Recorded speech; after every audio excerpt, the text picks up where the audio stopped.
नमस्कार बच्चों, स्वागत करती हूँ आपका विंसम डिजिटल लर्निंग प्लेटफॉर्म पे। तो आज हम हमारी कक्षा 8 का जो पाठ है 5 उसका अध्ययन करने वाले हैं, जिसका नाम है क्या निराश हुआ जाए।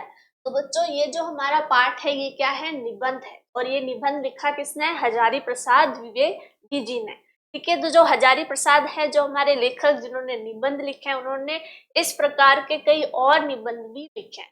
तो वो निबंध में जो है क्या करते हैं? प्रेरणा देते हैं और एक समस्या को पकड़ते हैं और उस समस्या के ऊपर निबंध लिख के जो है दूसरे लोगों को कुछ प्रेरणा देते हैं कि हम उस निबंध से कुछ अच्छा सीख पाए। तो इस निबंध में भी हम कुछ ना कुछ जरूर सीखेंगे, जैसा कि हमारे पाठ का नाम है क्या निराश हुआ जाए। तो देखो, वर्तमान समय जो आज का समय चल रहा है, तो लेखक ने ये देखा कि हर कोई व्यक्ति जो है वो क्या हो रहा है? निराश हो रहा है, वो मायूस हो रहा है और क्या कुछ ना कुछ करके क्या उसकी जो उम्मीद है, आशा है, वो टूटती जा रही है। तो इसलिए हम पाठ से देख सकते हैं जो हमारा नाम है क्या निराश हुआ जाए। तो हमें निराश नहीं होना है। तो वर्तमान समय में मतलब हमारे जो सामने अलग अलग चीजें या अलग अलग घटनाएं होती है, उसमें हमें क्या करना है? जो नकारात्मक, जो नेगेटिव बातें हैं, उनको तो हम उन पर हमें क्या नहीं करना है? ध्यान नहीं देना। लेकिन जो हम सकारात्मकता देखते हैं, पॉजिटिव बातें देखते हैं, उन पर हमारा ध्यान केंद्रित करना है और उससे कुछ अच्छा सीखना है और हम भी कुछ अच्छा कर सके, उस पर ही हमारा ध्यान जो है वो होना चाहिए। चलिए अब निबंध की ओर देखते हैं। देखिए, मेरा मन कभी कभी बैठ जाता है। समाचार पत्रों में ठगी, डकैती, चोरी, तस्करी और भ्रष्टाचार के समाचार भरे रहते हैं। बोलते हैं कि बच्चों, आप भी जो है वो न्यूज़पेपर, जो अखबार है वो पढ़ते होंगे, या फिर आप टीवी पर भी क्या है न्यूज़ जो है वो समाचार देखते होंगे। तो अलग अलग तरह के जो है वो समाचार आते रहते हैं। लेकिन सबसे ज्यादा जो है हम कि कौन से समाचार देखते हैं? ठगी के, डकैती के, चोरी के, तस्करी के, भ्रष्टाचार के जो है वो समाचार देखते हैं। तो इससे क्या हो जाता है? जो आम आदमी होता है, या हम होते हैं, या आप हो गए, तो क्या होते हैं? ऐसे न्यूज जो देखते हैं, जो समाचार देखते हैं, तो हमारा मन जो है वो क्या हो जाता है? उदास हो जाता है। और हम क्या सोचने लगे कि आजकल क्या है, चारों तरफ क्या सिर्फ यही चल रहा है? चोरी, ठगी, डकैती या फिर भ्रष्टाचारी, मतलब कुछ ना कुछ घटनाएं जो है वो घटित होती रहती हैं। तो उसी प्रकार से जब लेखक भी समाचार पत्र पढ़ते हैं और इस तरह के जो समाचार वो पढ़ते हैं, तो उनका मन क्या हो जाता है? बैठ जाता है। बैठ जाना मतलब मायूस हो जाना, उदास हो जाना।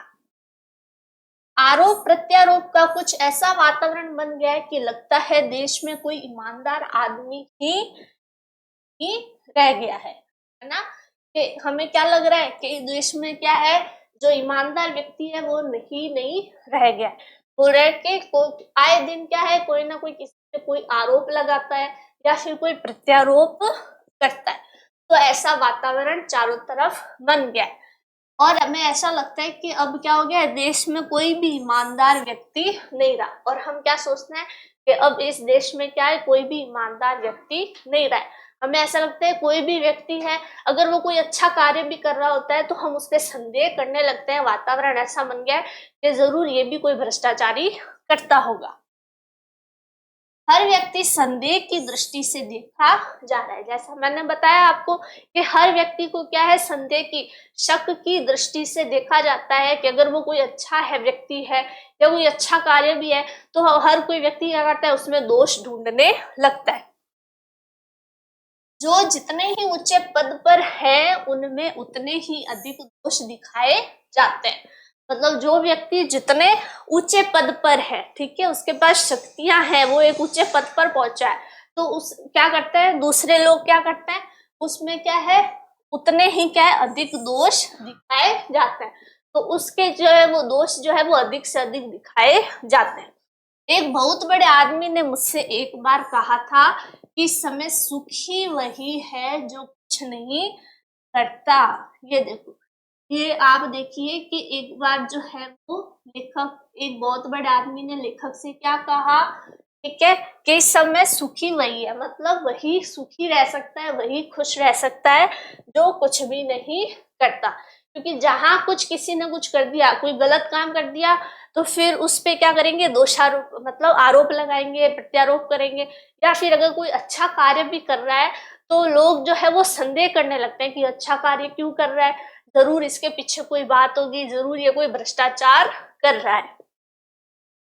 तो देखिए, जो कुछ भी करेगा, मतलब जो व्यक्ति कुछ भी अगर कोई कार्य करेगा तो क्या होगा, उसमें लोग दोष खोजने लगेंगे। लोग क्या करेंगे, उसमें कोई ना कोई गलतियां ढूंढने लगेंगे, उसके सारे गुण भुला दिए जाएंगे और उसके सारे गुण जो है, जो जितनी अच्छाइयां है या उसने कभी कोई अच्छा कार्य भी किया होगा, वो सब भुला दिया जाएगा। दोषों को बढ़ा चढ़ाकर दिखाया जाने लगेगा और जो उसकी गलतियां हैं या उसने कुछ गलती कर दी है, जो उसके दोष हैं, उसको क्या करेंगे, बढ़ा चढ़ाकर दिखाया जाने लगेगा। दोष किसमें नहीं होते, अब लेखक बोल रहे हैं दोष जो है वो किसमें नहीं होते। ये किसमें नहीं होते, सभी में कोई ना कोई जो है नुस्ख होता है, कोई ना कोई दोष होता है। ठीक है, कहता है कोई भी सर्वगुण संपन्न नहीं होता। ऐसा नहीं होता कि सभी में जो है वो सभी प्रकार के गुण पाए जाते हैं, कोई ना कोई खामी जो है, कमी जो है वो होती है। यही कारण है कि हर आदमी दोषी अधिक दिख रहा है और यही कारण है क्योंकि अगर किसी व्यक्ति में एक दोष है तो बाकी दूसरे लोग क्या करते हैं, उस व्यक्ति के उसी दोष को पकड़ के उसे बढ़ा चढ़ा कर बताते हैं और हर व्यक्ति यही कार्य कर रहा है तो हर व्यक्ति क्या है, दोषी दिखाई दे रहा है, गुणी कम या बिल्कुल ही नहीं। ठीक है, और इसी वजह से क्या है, अगर कोई गुणी व्यक्ति भी है तो वो तो या तो कम या बिल्कुल भी नहीं है। स्थिति अगर ऐसी है तो निश्चय ही चिंता का विषय। बोल रहे कि अगर आज समाज में या देश में अगर ऐसी परिस्थिति बन गई है, ऐसी स्थिति बन गई है कि सब व्यक्ति जब वो दोषी ही लग रहे हैं, तो ये क्या है, चिंता का विषय है। क्या यही भारतवर्ष है जिसका सपना तिलक और गांधी ने देखा था। अब लेखक जो है वो क्या बोल रहा है कि यही भारतवर्ष, मतलब यही हमारा ऐसा देश है जिसका सपना किसने देखा था, तिलक ने और गांधी ने देखा था। मतलब उन्होंने भारतवर्ष का कैसा सपना देखा था कि जिसमें सभी गुण पाए जाते हैं, ईमानदारी हो, सच्चाई हो और हमारा जो राष्ट्र है वो उन्नत और विकास करे। रविंद्रनाथ ठाकुर और मदन मोहन मालवीय का महान संस्कृति सभ्य भारतवर्ष किस अतीत में डूब गया। बोल रहे हैं कि इन सभी ने जो सपना देखा था, मतलब भारतवर्ष की जो मूल सभ्यता थी, हमारी जो संस्कार थे, ठीक है, वो जो अतीत में थे, जो उन्होंने सपना देखा था, वो कौन से समुद्र में डूब गया है। मतलब हमारे जो संस्कार है, हमारी जो परंपरा है, वो आज लोग क्यों भूल रहे हैं, जो हमारी सभ्यता है वो लोग क्यों भूल गए हैं। आर्य और द्रविड़, हिंदू और मुसलमान, यूरोपीय और भारतीय आदर्शों की मिलन भूमि मानव महासमुद्र क्या सूख ही गया। अब लेखक क्या बता रहे हैं कि जो हमारा पुराना भारतवर्ष था, उसकी सभ्यता, उसकी जो जड़ें हैं वो कैसी थी, आर्य, द्रविड़, मुसलमान, यूरोपीय और भारतीय आदर्श। अब बोलते हैं ना, अनेकता में एकता वाला देश कौन सा है, भारत देश। ठीक है, और धर्म निरपेक्षता जो है वो कौन से देश में पाई जाती है, भारत देश में पाई जाती है, जहाँ पर सभी प्रकार के जो धर्म है वो एक साथ रहते हैं और बड़े प्यार से एकता के साथ रहते हैं। तो इन सभी धर्मों का, ठीक है, क्या है, आपस में आदर्शों की मिलन भूमि है। इन सभी का जो मिलन है या जो मेल है वो कौन सी भूमि पे पाया जाता है, भारतवर्ष की भूमि पर पाया जाता है। तो बोले ये जो सभी आदर्श हैं, ये जो सभी बातें हैं, मानव महासमुद्र क्या सूख ही गए। बोल रहे कि आज क्या वो सूख ही गए, वो सारे आदर्श जो है वो कहाँ चले गए। मेरा मन कहता है ऐसा हो नहीं सकता। लेखक बोल रहा है कि मेरा जो मन से आवाज आती है कि ऐसा नहीं हो सकता। मतलब जो हमारा पुराना भारतवर्ष था, जिसकी जो सभ्यता, परंपरा और आदर्श थे, वो एकदम ऐसे खत्म नहीं हो सकते, वो ऐसे सूख नहीं सकते। हमारे महान मनीषियों के सपनों का भारत है और रहेगा। और उनके मन से आवाज आती है कि जो हमारे ऋषि मुनि थे, ठीक है, जो महान विद्वान थे, ठीक है, जिन्होंने अपनी कुर्बानी दी है, उन्होंने बलिदान दिया है जिस भारतवर्ष के लिए, तो वो जो भारत है मतलब अभी भी कहीं ना कहीं विद्यमान है, उपस्थित है और आगे भी रहेगा। यह सही है कि इन दिनों कुछ ऐसा माहौल बना है, ईमानदारी से मेहनत करके जीविका चलाने वाले निरीह और भोले वाले श्रमजीवी पिस रहे। बोल रहे हैं कि लेखक जो है वो मानते हैं कि आजकल क्या हो रहा है, आजकल क्या हो रहा है, इन दिनों क्या हो रहा है, ऐसा माहौल, ऐसा वातावरण बन गया है कि जो ईमानदारी से और मेहनत कर जो जीविका तो जो अपना जीवन यापन कर रहे हैं, कि वो लोग कैसे क्या कहलाते हैं, निरीह मतलब कमजोर। वो तो क्या कहला रहे हैं, कमजोर।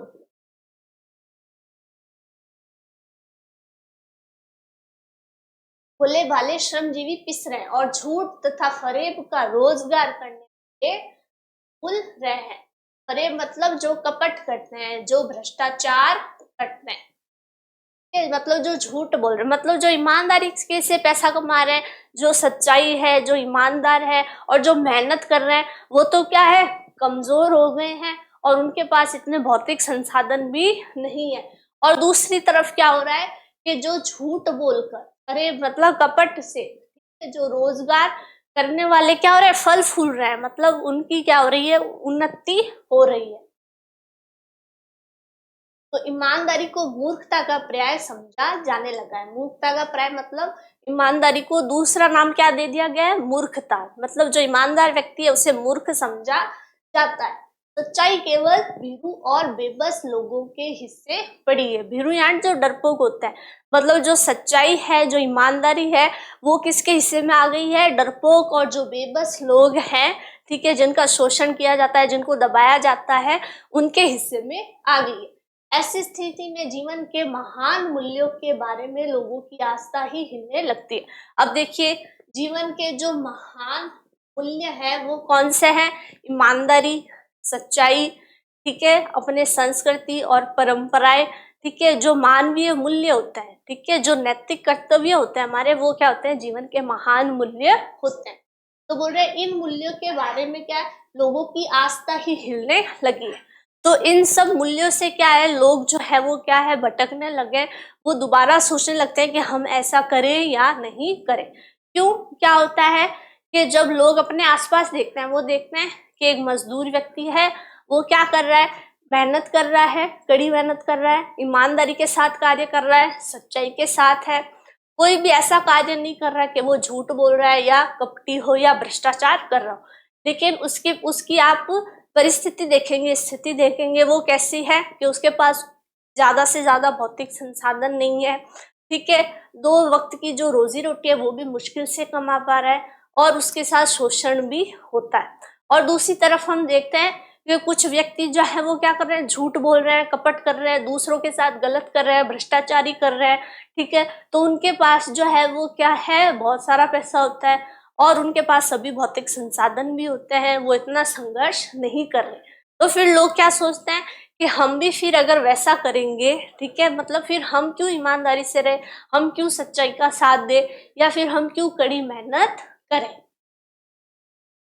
भारतवर्ष ने कभी भी भौतिक वस्तुओं के संग्रह को बहुत अधिक महत्व नहीं दिया। मतलब हमारे भारत में, मतलब जब पुराने समय में थे, ठीक है, हमारे जो पूर्वज है या जो हमारे महान ऋषि है, उन्होंने कभी भी क्या है, भौतिक वस्तुओं को संचय करना, उनको इकट्ठा करने पर क्या है, कभी भी महत्व नहीं दिया। वो ऐसा कभी नहीं कहते थे कि भौतिक वस्तुएं जो है, या पैसा हो गया या फिर ऐसे संसाधन हो गए, इनको क्या संचय करके रखो, इकट्ठा करके रखो, वो ऐसा नहीं मानते।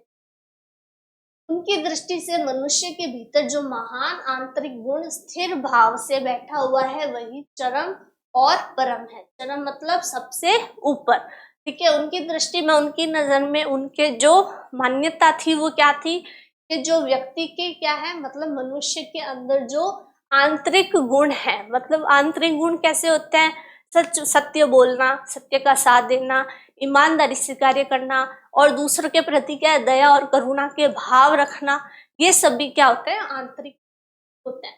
तो बोल रहे हैं ये जो भाव है वो क्या होना चाहिए, मनुष्य के अंदर होना चाहिए। और यही भाव जो है वो क्या होता है, चरम और परम है, मतलब यही सबसे ऊपर माना जाता है। वो क्या मानते थे, व्यक्ति जो है इस दुनिया में आया है तो वो क्या देखते थे कि व्यक्ति जो है वो कैसा व्यक्ति है ना, उसके पास कौन कौन से गुण है, ठीक है, वो दयावान है या नहीं, दूसरों के प्रति करुणा रखता है या नहीं, स्वार्थी तो नहीं है। क्योंकि ऐसा बोलते हैं ना कि जब व्यक्ति की मृत्यु हो जाती है तो लोग क्या करते हैं, उसकी अच्छाइयों को ही याद रखते हैं, ठीक है, कोई भी उसके जो भौतिक वस्तु है जो उसने इकट्ठे की है, संचय की है, उसके बारे में कोई बात नहीं करता। अब देखिए, लोभ मोह काम क्रोध आदि विचार मनुष्य में स्वाभाविक रूप से विद्यमान रहते हैं।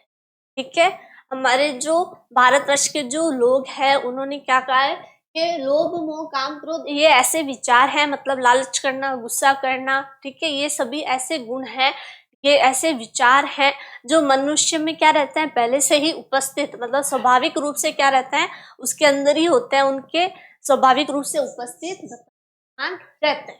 पर उन्हें प्रधान शक्ति मान लेना और अपने मन तथा बुद्धि को उन्हीं के इशारे पर छोड़ देना। लेकिन मनुष्य गलती क्या करता है, वो पहले से उपस्थित तो है ही है, लेकिन उसे और बढ़ावा देता है। क्या करता है, उसे प्रधान शक्ति मतलब सबसे बड़ी शक्ति मान लेता है और अपने मन और बुद्धि को, मतलब अपने मन को और बुद्धि को क्या करता है, उन्हीं के इशारों पर छोड़ देता है। मतलब जैसा जो है इनको क्या करता है, इन विचारों को और भी ज्यादा क्या करता है, बढ़ावा देता है। तो ये सब क्या हो जाता है, गलत हो जाता है, बहुत बुरा आचरण है, और ये आचरण क्या हो जाता है, बुरा आचरण हो जाता है। हमें क्या करना चाहिए, ये जो हमारे विचार है, जो लालच हो गया, मोह करना, काम या क्रोध, इन पर क्या करना चाहिए, काबू करके रखना चाहिए। भारतवर्ष ने कभी भी उन्हें उचित नहीं माना, मतलब इन विचारों को भारतवर्ष ने कभी भी उचित नहीं माना। उन्हें सदा संयम के बंधन से बांध कर रखने का प्रयत्न किया है, और प्रयत्न मतलब लगातार यही कोशिश रहती है कि मनुष्य को क्या करना चाहिए, उन्हें हमेशा संयम मतलब धैर्य के साथ, मतलब धैर्य के बंधन से बांध कर रखना चाहिए। परंतु भूख की उपेक्षा नहीं की जा सकती। लेकिन इनमें भी ये क्या होता है, जैसे मोह, जैसे भूख होती है तो उसकी उपेक्षा मतलब उसे नकारा नहीं जा सकता, हम भूख को नकार नहीं सकते। बीमार के लिए दवा की उपेक्षा नहीं, अगर कोई बीमार है तो उसे दवा देनी है तो हम उसे भी नकार नहीं कर सकते, नकार नहीं सकते। गुमराह को ठीक रास्ते पर ले जाने के उपायों की उपेक्षा नहीं की जा सकती। मतलब हमें क्या करना है, जो हमारे भाव है, ये विचार हैं, इनको क्या है, धैर्य के साथ, क्या है, संयम के साथ जो है इनको बांध के रखना चाहिए, इनको क्या है, बढ़ावा नहीं देना चाहिए। लेकिन जो हमारी क्या है, रोजमर्रा की जो आवश्यकताएं हैं, जैसे भूख हो गया या कोई बीमार हो गया तो उसे दवा देनी, या कोई गुमराह मतलब कोई खो गया है तो उसे रास्ता बताना, हम इसकी उपेक्षा नहीं कर सकते। अब देखिए, हुआ ये कि इस देश के कोटि कोटि दरिद्र जनों की हीन अवस्था को दूर करने के, अब हुआ ये, अब लेखक बता रहे हैं कि इस देश मतलब भारतवर्ष, मतलब भारत जो देश है उसके कोटि कोटि यानी करोड़, मतलब करोड़ों लोग, मतलब ऐसे लोग जो दरिद्र जन, मतलब जो गरीब हैं, ठीक है, और उनकी हीन अवस्था मतलब उनकी बुरी अवस्था को क्या है, दूर करने के लिए ऐसे अनेक कायदे कानून बनाए गए हैं। मतलब उनकी समस्या को सुधारने के लिए, उनकी अवस्था को और बेहतर करने के लिए क्या है, इस देश में क्या है, कानून और कायदे बनाए गए हैं, जो कृषि, उद्योग, वाणिज्य, शिक्षा और स्वास्थ्य की स्थिति को अधिक उन्नत और सुचारू बनाने के लक्ष्य से प्रेरित है। और इसमें कौन कौन से क्या किया जाता है, जैसे कृषि हो गया और उद्योग हो गया, वाणिज्य, शिक्षा और स्वास्थ्य, मतलब ये सभी जो है आ जाते हैं, और इनकी स्थिति क्या करनी है, अधिक उन्नत, मतलब इनको और बढ़ावा देना है, और सुचारू मतलब सही रूप से ये कार्य करें। परंतु जिन लोगों को इन कार्यों में लगना है, लेकिन जिन लोगों के हाथ में ये कार्य दिया गया है, जिनको ये कार्य सौंपा गया है कि वो ये सब कार्य जो है वो अच्छे से करें, उनका मन सब समय पवित्र नहीं होता। तो उनका मन क्या हो जाता है, बीच बीच में क्या हो जाता है, उनके मन में लोभ आ जाता है, कोई ना कोई प्रलोभन जो है वो आ जाता है, मतलब उनका मन जो है वो हर समय पवित्र नहीं रहता, प्राय वे ही लक्ष्य को भूल जाता है। और ज्यादातर क्या होता है, वही अपने इस लक्ष्य को भूल जाते हैं कि हमें क्या करना है, दरिद्र जनों और जिनकी हीन अवस्था है उनको क्या करना है, बेहतर बनाना है, और अपनी ही सुख सुविधा की ओर ज्यादा ध्यान देने लगता है। और इसके बजाय वो क्या करते हैं, जो अपनी सुख सुविधा है अपने बारे में सोचने लगते हैं और उस पर ही ध्यान देने लगते हैं। भारतवर्ष सदा कानून कानून को धर्म के रूप में देखता रहा है। मतलब पहले क्या था, जब कानून बनाया गया तो उन्होंने क्या कहा कि कानून और धर्म जो है वो क्या है, एक ही है। मतलब कानून को धर्म की तरह ही उसके रूप में ही देखा गया। आज एक का एक कानून और धर्म में अंतर कर दिया गया। लेकिन अब इस समय में क्या हो गया है कि कानून और धर्म को क्या कर दिया गया, अलग अलग कर दिया गया है।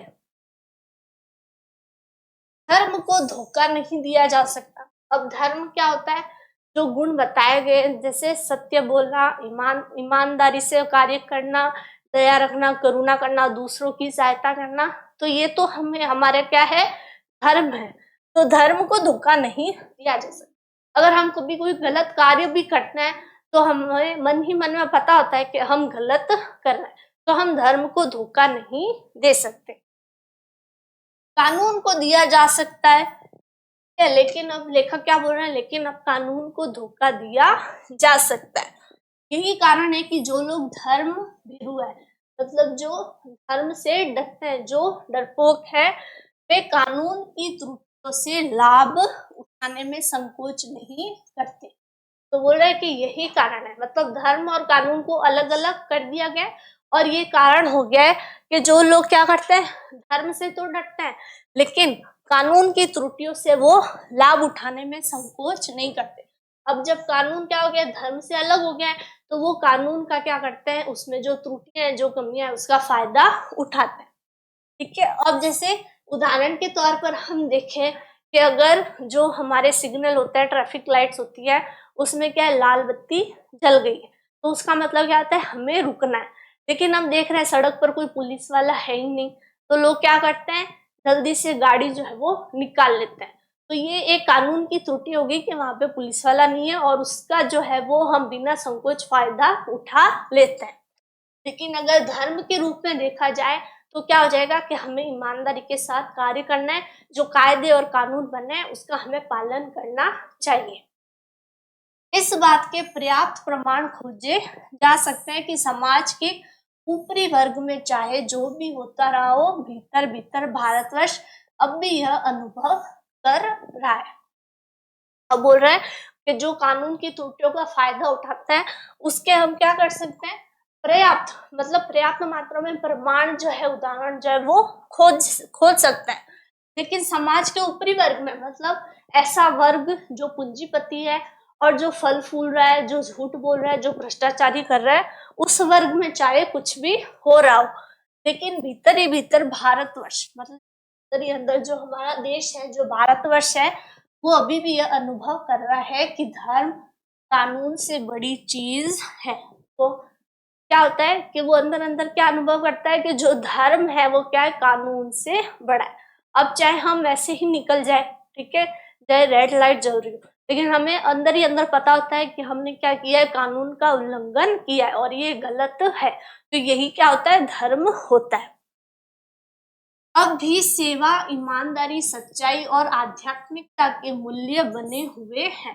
तो लेखक का मानना यह है कि आज भी समाज में, मतलब भारत में जो है, जो हमारा धर्म है, धर्म क्या हो गया, सेवा, ईमानदारी, सच्चाई, आध्यात्मिकता के जो मूल्य है वो बने हुए हैं, वो पूरी तरह से नष्ट नहीं हुए।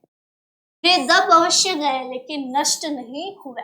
मतलब वो दब गए हैं, मतलब अभी हमें दिखाई नहीं दे रहे हैं, लेकिन वो पूरी तरह से नष्ट नहीं हुए।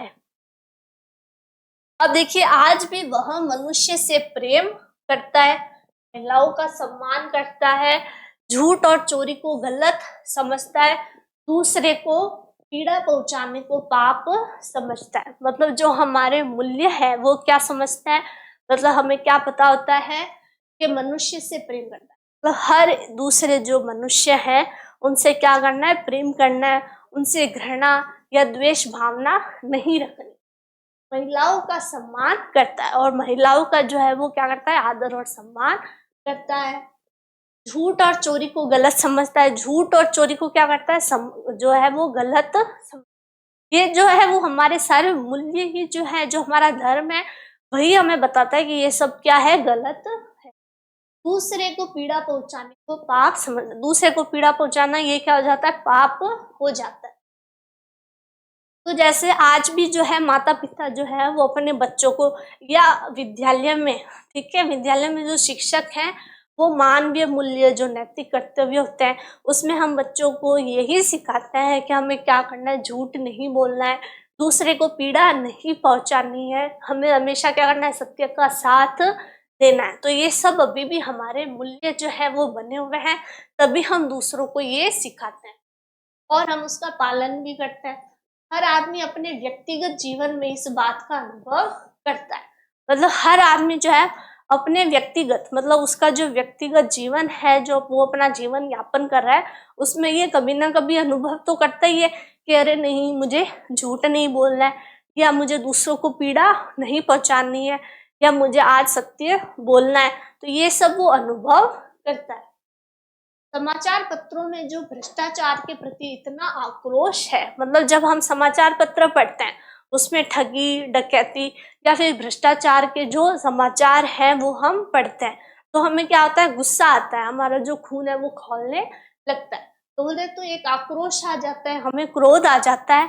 तो ये उसी बात का संकेत है कि हमारे मन में जो है अभी भी हमारे जो मूल्य है, जो हमारा धर्म है वो जीवित है।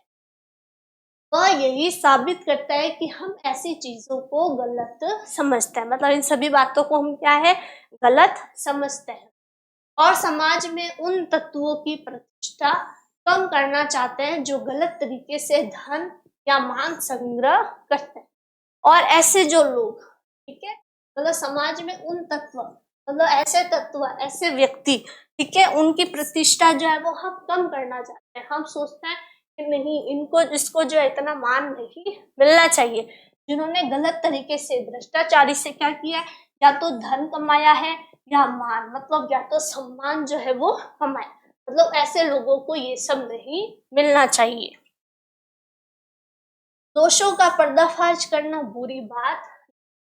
अब लेखक क्या कर रहे हैं कि जो व्यक्ति में दोष होते हैं या कोई दोष हो गया, उनका जो है पर्दाफाश करना, मतलब सबके सामने उजागर करना, सबको उसके बारे में बताना, ये गलत बात नहीं है, हमें बतानी चाहिए, ये बुरी बात नहीं है। बुराई यह मालूम होती है कि किसी के आचरण के गलत पक्ष को घटित करके उसमें रस लिया जाता है। लेकिन गलत बात क्या होती है कि हमने क्या किया है कि किसी के आचरण, मतलब जिसका जो स्वभाव है, उसका जो एक गलत पक्ष है, उसका जो गलती है, हम क्या करते हैं, वो जो हम उदाहरित कर देते हैं, मतलब सबके सामने उजागर करके, वो बढ़ा चढ़ा के बता के कि अरे नहीं, इसने ये गलती कर दी है, और उसमें हम क्या लिखते हैं, रस, मतलब हमें उसमें क्या आने लगता है, मजा आने लगता है। और इसी प्रकार से मजा लेते लेते हम क्या करते हैं, हर एक व्यक्ति में क्या करते हैं, कमी ढूंढने लगते हैं, उसकी गलतियां ढूंढने लगते हैं, ताकि हम क्या करें, फिर दूसरे लोगों को भी उसके बारे में बताएं। और दोषोद्घाटन को एकमात्र कर्तव्य माना जाता है। मतलब दोष, मतलब दोषों का उद्घाटन करना, दोष के बारे में बताना, दोषों को उजागर करना, इसी एक कार्य को क्या कर लिया जाता है, अपना कर्तव्य मान लिया जाता है। मतलब एक व्यक्ति है, उसकी कोई गलती है, उसका जो गलत पक्ष है, हमने उसको तो उजागर कर दिया और उसमें रस भी ले लिया, मतलब उसमें हमें आनंद भी आ गया। लेकिन उसी व्यक्ति की अगर कोई अच्छाई है, उसने कोई अच्छा कार्य किया है, उसको हमने कभी उजागर ही नहीं किया, उसके बारे में कभी किसी को बताया ही नहीं। बुराई में रस लेना बुरी बात है, मतलब किसी की बुराई में क्या लेना, रस लेना, आनंद लेना, खुश होना, ये बुरी बात है। अच्छाई में उतना ही रस लेकर उजागर न करना और भी बुरी बात है। लेकिन किसी की अच्छाई में उतना ही आनंद लेके उसको उजागर नहीं करना, उसको नहीं बताना, और भी बुरी बात है। सैकड़ों घटनाएं ऐसी घटती हैं जिन्हें उजागर करने से लोक चित्त में अच्छाई के प्रति अच्छी भावना जगती है। मतलब हमारे पास जो है वो सैकड़ों प्रकार की ऐसी घटनाएं जो है वो घटित होती है, जिन्हें उजागर, मतलब दूसरे लोगों को बताने से क्या होगा, लोकचित्त, लोकचित्त यानी लोगों के हृदय में क्या होगा, अच्छाई के प्रति अच्छी भावना जगती है। मतलब अच्छाई करने के लिए उनके प्रति क्या है, अच्छी भावना जगती है कि हम भी कुछ अच्छा कार्य करें, मतलब वो भी उस बात से प्रभावित होते हैं। लेकिन ऐसा कोई भी नहीं करता। एक बार रेलवे स्टेशन पर टिकट लेते हुए गलती से मैंने 10 के बजाय 100 रुपए का नोट।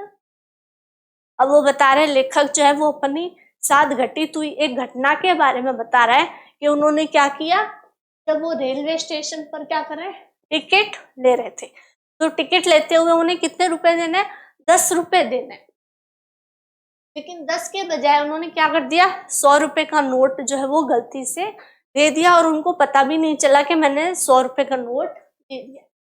मैं जल्दी जल्दी गाड़ी में आकर बैठ गया और जल्दी जल्दी टिकट लेके वो गाड़ी में आकर बैठ गए।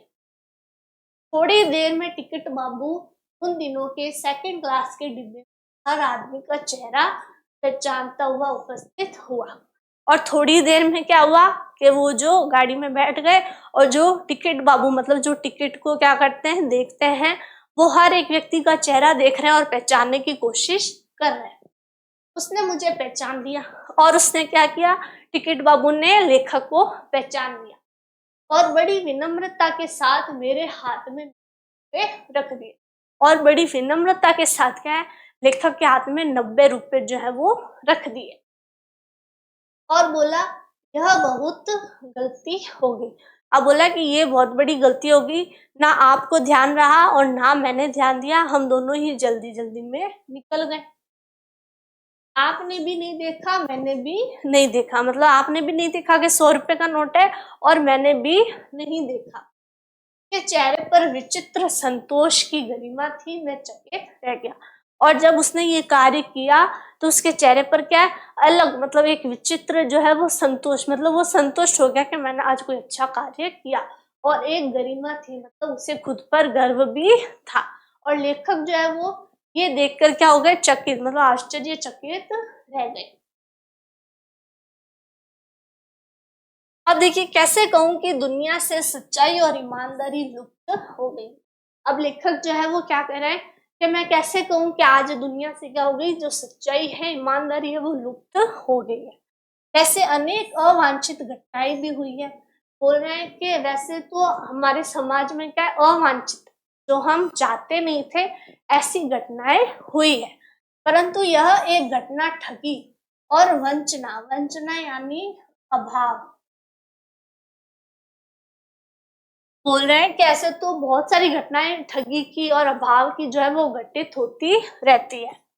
अन्य घटनाओं से अधिक शक्तिशाली है, लेकिन ये वाली जो एक घटना है, मतलब जो उसने ईमानदारी के साथ लेखक को 90 रुपए दे दिए, बोल रहे हैं ये एक ईमानदारी की और सच्चाई की घटना जो है वो 100 ठगी और अभाव की जो घटनाओं पर भारी पड़ती है। एक बार मैं बस में यात्रा कर रहा था, मेरे साथ मेरी पत्नी और 3 भी। अब बोल रहे हैं वो एक और घटना बता रहे हैं और उसमें क्या हो रहा है कि एक बार मैं बस में यात्रा कर रहा था, वापस वो बस से यात्रा कर रहे हैं और उनके साथ क्या है, उनकी जो है मतलब मेरी पत्नी, मतलब उनकी पत्नी थी और 3 बच्चे भी थे। बस में कुछ खराबी थी, मतलब बस में कुछ ना कुछ खराबी थी, इसलिए वो क्या रुक रुक कर चलती थी, तो रुक रुक कर चल देती। गंतव्य से कोई 8 किलोमीटर पहले ही, गंतव्य मतलब जहां पर उनको पहुंचना है उससे 8 किलोमीटर पहले ही एक निर्जन, ठीक है, निर्जन मतलब जहाँ पर एकांत है, जहाँ पर आसपास क्या है, लोग नहीं है, वहां पे कोई भी व्यक्ति जो है वो दिखाई नहीं दे, और एकदम जो सुनसान स्थान में बस ने जवाब दे दिया, मतलब एकदम ऐसी सुनसान जगह पे क्या है, बस ने जवाब दे दिया, मतलब बस जो है वो चलना बंद हो गई, वो वहीं पर ही रुक गई। रात के कोई 10 बजे होंगे, बस में यात्री घबरा गए और समय क्या आ रहा था, रात के जो है वो 10 बजे थे, उस समय अंधेरा भी काफी हो जाता है, आसपास कोई लोगों का क्या है, कोई कबीला या कोई गांव भी नहीं है, वहां पे एकदम सुनसान है। तो सभी लोग जो है, जो यात्री है वो क्या हो गए, घबरा गए, वो डर गए। कंडक्टर उतर गया और एक साइकिल लेकर चलता बना। अब कंडक्टर ने क्या किया, वहां उतर गया और एक साइकिल लेके वहां से चलता बना, मतलब वहां से चला गया। लोगों को संदेह हो गया कि हमें धोखा दिया जा रहा है और उसी समय लोगों क्या हो गया, शक हो गया, संदेह हो गया कि उनके साथ कुछ ना कुछ गलत हुआ होगा या उन्हें कोई धोखा दिया जा रहा है। बस में बैठे लोगों ने तरह तरह की बातें शुरू कर दी और सबने जो है वो अपने तर्क देने शुरू कर दिए, अलग अलग तरह की बातें शुरू कर दी। किसी ने कहा यहाँ डकैती होती है, 2 दिन पहले इसी तरह एक बस को लूटा गया था। तो एक ने क्या बोला कि इस जगह पे क्या होती है, डकैती होती है, मतलब डाकू आते हैं और सब कुछ लूट के चले जाते हैं। 2 दिन पहले भी इसी प्रकार की घटना हुई थी। परिवार सहित अकेला मैं ही था। अब बोल रहे हैं कि परिवार सहित जो है अकेला मैं ही था, मतलब पूरे परिवार के साथ, बच्चों के साथ मैं अकेला ही था। बच्चे पानी पानी चिल्ला रहे थे। बच्चे जो है वो क्या कर रहे थे, उनको प्यास लगी थी तो पानी पानी चिल्ला रहे थे। पानी का कहीं ठिकाना न था, लेकिन आसपास में कोई भी पानी का कोई ठिकाना नहीं। ऊपर से आदमियों का डर समा गया था और लोग जो है वो इतनी अलग अलग बातें कर रहे हैं, तो बच्चे जो है वो उससे और भी डर गए थे। कुछ नौजवानों ने ड्राइवर को पकड़कर मारने पीटने का हिसाब बनाया। अब जो कुछ नौजवान व्यक्ति हैं, उन्होंने क्या किया कि ड्राइवर को जो है पकड़कर मारने पीटने का जो है वो कार्यक्रम, मतलब ऐसा उन्होंने योजना बनाई कि ड्राइवर को पकड़ के उसको मारते हैं और पीटते हैं। ड्राइवर के चेहरे पर हवाइयां उड़ने लगी। ड्राइवर को भी ये सुनाई दे दिया हो गया, तो उसके चेहरे से भी क्या हो गया, हवाइयां उड़ने लगी, मतलब वो भी डरने लगा। लोगों ने उसे पकड़ लिया, लोगों ने उसे पकड़ लिया और पकड़ के रखा। वह बड़े कातर ढंग से मेरी ओर देखने लगा और बोल रहे कातर मतलब बड़े एकदम खतरनाक तरीके से जो है लेखक को देखने लगा और बोला, हम लोग बस का कोई उपाय जो है वो कर रहे हैं, बचाइए। और बोल रहे हैं कि बस का कोई ना कोई उपाय कर लेंगे, हमें बचाइए, ये लोग मारेंगे। बोल रहे ये लोग जो है वो तो मुझे मारेंगे। डर तो मेरे मन में था, पर उसकी कातर मुद्रा देखकर मैंने यात्रियों को समझा। बोल रहे हैं कि लेखक कह रहे हैं तो मैं तो खुद भी डर रहा था, लेकिन उसकी जो मुद्रा थी बैठ के, और उसने बोला कि कोई ना कोई उपाय कर लेंगे, लेकिन अगर ये मार ही देंगे तो फिर मैं क्या उपाय करूंगा। तो उन्होंने फिर बस के दूसरे यात्रियों को समझाया कि मारना ठीक नहीं है, परंतु यात्री इतने घबरा गए कि मेरी बात सुनने तैयार नहीं हुए। बोल रहे हैं वो समझाने लगे कि मारना जो है वो ये कोई हल नहीं होता, ये ठीक नहीं है, लेकिन बस के यात्री इतना घबरा गए थे तो उन्होंने उनकी बात ही नहीं सुनी। कहने लगे इसकी बातों में मत आइए, धोखा दे रहा है। बोल रहे इसकी बातों में मत आइए, ये सबको क्या दे रहा है, धोखा दे रहा है। कंडक्टर को पहले ही डाकुओं के यहाँ भेज दिया है। बोल रहे कंडक्टर को तो पहले ही क्या कर दिया, डाकुओं के साथ भेज दिया, मतलब डाकुओं से मिलने के लिए इसने भेज दिया। मैं भी बहुत भयभीत था, पर ड्राइवर को किसी तरह मार पीट बचाया। एक कह रहा है कि मैं भी बहुत ज्यादा भयभीत था, डरा हुआ था, लेकिन किसी भी प्रकार से क्या है मैंने समझा कर क्या है ड्राइवर को पिटने से बचाया।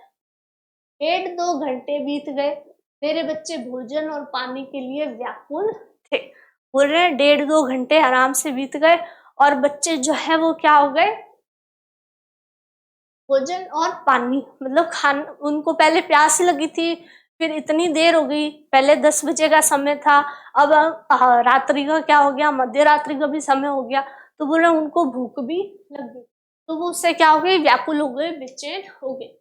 मेरी और पत्नी की हालत बुरी थी और बच्चों को इस प्रकार से देख के क्या हो गए और इतना डर का माहौल, तो बोल रहे लेखक और लेखक की पत्नी का जो हालत थी वो बुरी हो गई। लोगों ने ड्राइवर को मारा तो नहीं, पर उसे बस से उतारकर एक जगह घेर कर रखा। बोल रहे ड्राइवर को मारा नहीं, लेकिन बस से उतारकर एक जगह घेर कर रखा, मतलब उसे कहीं जाने नहीं। कोई भी दुर्घटना होती है तो पहले ड्राइवर को समाप्त कर देना उचित जान पड़ा। तो बोल रहे हैं कि अगर हमारे साथ क्या होगी, कोई भी दुर्घटना हो गई, कोई भी ऐसा हादसा हो गया या कोई घटना हो गई, तो बोल रहे हैं कि हम ड्राइवर को क्या करेंगे, उनको ड्राइवर को समाप्त करना उन्हें क्या लग रहा था, एकमात्र हल लग रहा था। मेरे गिड़गिड़ाने का कोई विशेष असर नहीं पड़ा। बोल रहे हैं कि मेरा समझाने का, गिड़गिड़ाने का उन पर कोई विशेष जो है वो असर नहीं पड़ा। इसी समय क्या देखता हूँ कि एक खाली बस चली आ रही है। बोल रहे हैं कि फिर ये सभी जो है बातें हो रही थी और फिर वो क्या देखते हैं कि एक खाली बस जो है वो चली आ रही है और उस पर हमारा बस कंडक्टर भी बैठा हुआ है। और उस पर कौन है? जो उनका पुरानी बस का जो कंडक्टर साइकिल लेकर गया था वो उस पर बैठा हुआ है।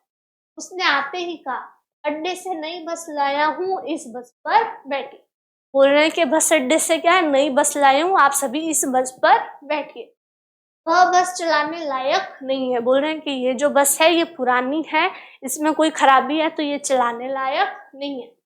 फिर मेरे पास एक लोटे में पानी और थोड़ा दूध लेकर आया। बोल रहे हैं कि फिर वो लेखक के पास जो है एक लोटे में थोड़ा सा पानी और थोड़ा सा दूध लेकर आया और बोला, पंडित जी बच्चों का रोना देखा नहीं गया, दूध मिल गया। बोल रहे हैं कि पंडित जी बच्चों का जो रोना है वो मुझसे देखा नहीं गया, वही जो है वो क्या हो गया, दूध मिल गया जो मैं लेके आ गया, थोड़ा लेकर आया कि तो मैं थोड़ा लेकर आ गया। यात्रियों में फिर जान आई। बोल रहे हैं यात्रियों में जो डर का माहौल था वो खत्म हो गया, उनकी जान में जान आई। सबने उसे धन्यवाद दिया। सबने क्या किया? कंडक्टर को धन्यवाद किया। ड्राइवर से माफी मांगी और ड्राइवर के साथ कैसा उन्होंने व्यवहार किया उसके लिए उन्होंने उससे माफी मांगी। और 12 बजे से पहले ही सब लोग बस अड्डे पहुंच गए। और 12 बजे से पहले सब क्या हो गए? अपने गंतव्य तक, जहां उन्हें पहुंचना है बस अड्डे तक, वहां तक पहुंच गए। कैसे कहूं कि मनुष्यता एकदम समाप्त होगी। तो लेखक बोल रहे हैं कि इस घटना से भी हम देख सकते हैं कि मनुष्यता जो है वो एक तरह से पूरी तरह से जो है वह समाप्त नहीं हुई है। कैसे कहूं कि लोगों में दया माया रह ही नहीं गई। तो मैं कैसे कहूं कि आजकल लोगों में किसी के लिए दया नहीं रही है। जीवन में जाने कितनी ऐसी घटनाएं हुई है जिन्हें मैं भूल नहीं सकता। बोल रहे जीवन में ऐसी कितनी घटनाएं हुई है जिन्हें लेखक जो है वो भूल नहीं सकता। ठगा भी गया हूँ, धोखा भी खाया। अब लेखक बोल रहे हैं कि जहाँ पर उनके साथ ऐसी घटनाएं हुई है कि लोगों ने उनके साथ अच्छा व्यवहार किया है, नेकी और ईमानदारी दिखाई है, मनुष्यता दिखाई है, तो वहीं दूसरी तरफ उनके साथ ऐसी घटनाएं भी हुई हैं कि जिनमें वो ठगे भी गए हैं। ठगा भी गया हूँ और धोखा भी है, उनके साथ धोखा भी हुआ है। परंतु बहुत कम स्थलों पर विश्वासघात नाम की चीज मिलती है। लेकिन बहुत कम स्थानों पर ही ऐसा होता है कि उनके साथ क्या होता है? विश्वासघात होता है। केवल उन्हीं बातों का हिसाब रखो जिनमें धोखा खाया। बोल रहे हैं कि उन बातों का हिसाब रखो जिनमें आपने क्या किया है? धोखा खाया है। तो जीवन कष्ट कर हो जाएगा। तो जीवन क्या हो जाएगा? कष्ट हो जाएगा। अगर आप ऐसी बातें ही ध्यान रखोगे कि मेरे साथ ये गलत हो गया, मेरे साथ ये धोखा हो गया, उसने मेरे साथ ये गलत कर दिया, तो जीवन क्या हो जाएगा? कष्टकर हो जाएगा। मतलब हमें जीवन से कष्ट ही मिलता रहेगा। परंतु ऐसी घटनाएं भी बहुत कम नहीं हैं जब लोगों ने अकारण सहायता की। लेकिन ऐसी भी घटनाएं कम नहीं है कि जिसमें हम किसी को जानते भी नहीं है, अपरिचित है, और उन लोगों ने हमारी सहायता की है। निराश मन को ढांढस दिया है और हिम्मत बनाई है। जब हमारा मन निराश होता है तो हमें क्या दिया है? हमारा हौसला बढ़ा है, हमें ढांढस दिया है। कविवर रविंद्रनाथ ठाकुर ने अपने प्रार्थना गीत में भगवान से प्रार्थना की थी कि संसार में केवल नुकसान ही उठाना पड़े। बोले कि जो रविंद्रनाथ ठाकुर ने भगवान से प्रार्थना की, जो गीत लिखा, कविता लिखी, उसमें उन्होंने भगवान से क्या कहा कि हमें जीवन में, संसार में क्या नुकसान नहीं उठाना पड़े, ही खाना पड़े। तो ऐसे अवसरों पर भी हे प्रभु ऐसी शक्ति दो कि मैं तुम्हारे ऊपर संदेह न करूं। कि मतलब मुझे ऐसी शक्ति दो कि अगर मेरे साथ क्या हो जाए, नुकसान ही हो रहा है, मैं धोखा ही खा रहा हूँ, फिर भी मेरा जो विश्वास है प्रभु आप में बना रहे। मनुष्य की बनाई विधियां गलत नतीजे तक पहुंच रही है, तो इन्हें बदलना होगा। कि मनुष्य के द्वारा जो बनाई जो नीतियां हैं वो अगर गलत नतीजे तक पहुंच रही हैं तो हमें उन्हें क्या करना पड़ेगा? बदलना पड़ेगा। वस्तुतः आए दिन इन्हें बदलना ही जो बदला ही जा रहा है। वस्तुतः क्या है? आए दिन जो है वो मनुष्य की जो नीतियां है वो क्या है? बदलती जा रही है। लेकिन अब भी आशा की ज्योति बुझी नहीं है। लेकिन अब भी लेखक के मन में क्या है? आशा है कि ये सब जो बातें हैं वो अभी भी पूर्ण रूप से समाप्त नहीं हुई है। अभी भी क्या है, दया है, मनुष्यता है, करुणा है, ईमानदारी है। महान भारतवर्ष को पाने की संभावना बनी हुई है।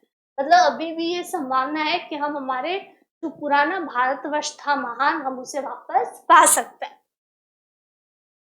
मेरे मन निराश होने की जरूरत नहीं। तो वो अपने मन को क्या करें कि हे मेरे मन, तुझे निराश होने की जरूरत नहीं है। उन्हें क्या करना है, आशा रखनी है कि जो हमारा भारतवर्ष है वो पहले की तरह क्या हो जाएगा, गुण को महत्व देगा। जो हमारी परंपराएं हैं, सभ्यताएं हैं, संस्कृति है, वो सभी क्या हो जाएगी, वापस जो है वो लौट कर आएगी और उन्नत और विकास करेगी। तो बच्चों, ये जो हमारा निबंध है क्या निराश हुआ जाए, तो इसमें लेखक ने हमें क्या बताया कि जीवन में जो है वो सुख दुख, परेशानियां, कठिनाइयां ये सब आती रहती हैं। तो हमें किस पर ध्यान नहीं देना है कि जो हमारे साथ गलत हो रहा है उन पर हमें इतना ध्यान नहीं देना है। अगर हम उसी बारे में सोचते रहेंगे तो हमारा जीवन जो है वो कष्ट से भर जाएगा। हमें हमारे जीवन के किस पहलू पर ध्यान देना है, जो हमारे साथ अकारण अच्छाई करता है, हमारी सहायता करता है, तो उससे देखकर हमें सीख लेनी चाहिए कि हम भी दूसरों की सहायता करें। ये तो मिलते हैं आपसे आगे, तब तक के लिए थैंक यू।